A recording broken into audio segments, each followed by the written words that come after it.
Hello guys, may iba naman tayo. Siyempre magluluto naman tayo ng pampasarap, pampalasa at siyempre pampagana. Walang iba kundi ang ating appetizer na ensaladang labanos with carrots mga idol. At siyempre una-una, pwede rin natin ito gawing pangnegosyo. Ibubuti lang natin siya at pwede nating pangnegosyo at ibenta po natin sa ating mga kapitbahay. Ayan. Una-una, meron tayong 2 pirasong labanos na medyo malalaki at siyempre meron din tayong kamatis, sibuyas at ang ating siling panigang at siyempre yung carrots. Ayan. Ayan, at binalatan na nga po natin ang ating labanos. Yan lang kasimple kadali. Pagka may peeler tayo pero kung wala, pwede na sa kutsilyo, tsaga-tsaga lang tayo. Ayan.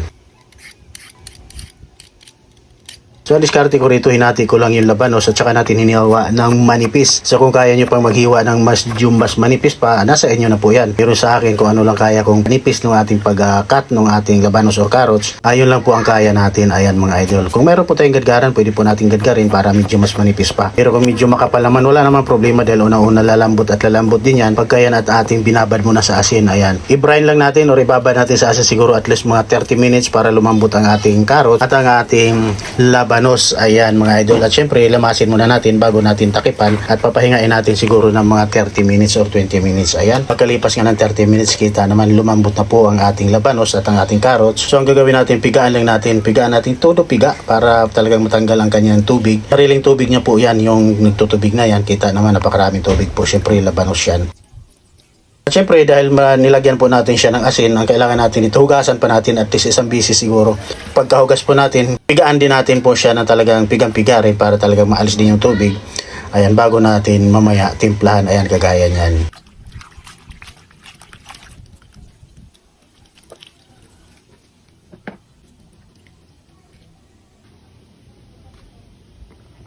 So ayun, meron tayong kamatis. Ang purpose natin rito, 2 pirasong kamatis. Tinanggalan po natin siya ng buto para hindi po nagtutubig at humalo yung kanyang katas doon sa ating ensalada. Ang ating green chili, tinanggalan din natin ng buto at hiniwa natin ng medyo pa-strip. At ganun din ang ating sibuyas, red onions. Hiniwa rin po din natin ng medyo pa-strip. Ayan. So ayan, nasa templada na po tayo. Titimplahan na po natin ang ating ensaladang labanos with carrots. Napakasimple lang po ng timplada. So ilagay na muna natin ang ating hiniwang sibuyas, siling panigang at syempre yung ating kamatis. Ayan.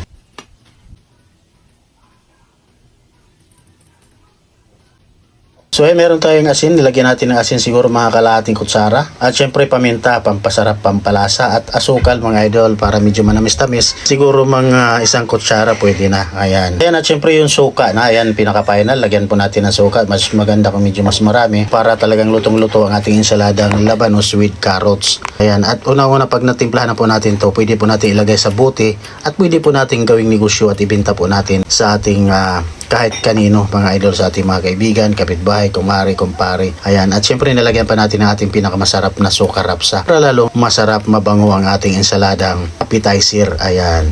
Napakasarap nito pag may prito, partner ng pritong isda, galunggong, bangus. Mayroon kang ensaladang labanos with carrots, napakasarap nito. At syempre pag bininta mo yan, mabibili yan mga idol, sureball po. Bahala na lang po kayo mag-costing at mag-presyo kung magkano po ang presyuhan nyo kung kayo magbibinta at magnegosyo ng ensaladang labanos with carrots mga idol. Ayan, hindi na po tayong kumain with matching fried bangus. Ayan, ganyan lang kasimple, kadali magluto ay gumawa ng ensaladang labanos with carrots mga idol. Ayan, napakasimple, napakadali. Kung mga gustong umorder ng ating bagnit bagoong at ng ating suka rapsa, ilagay po natin yung link ng Shopee at nang sa gayon mapabilis po ang inyong pag-order. Ayan, salamat.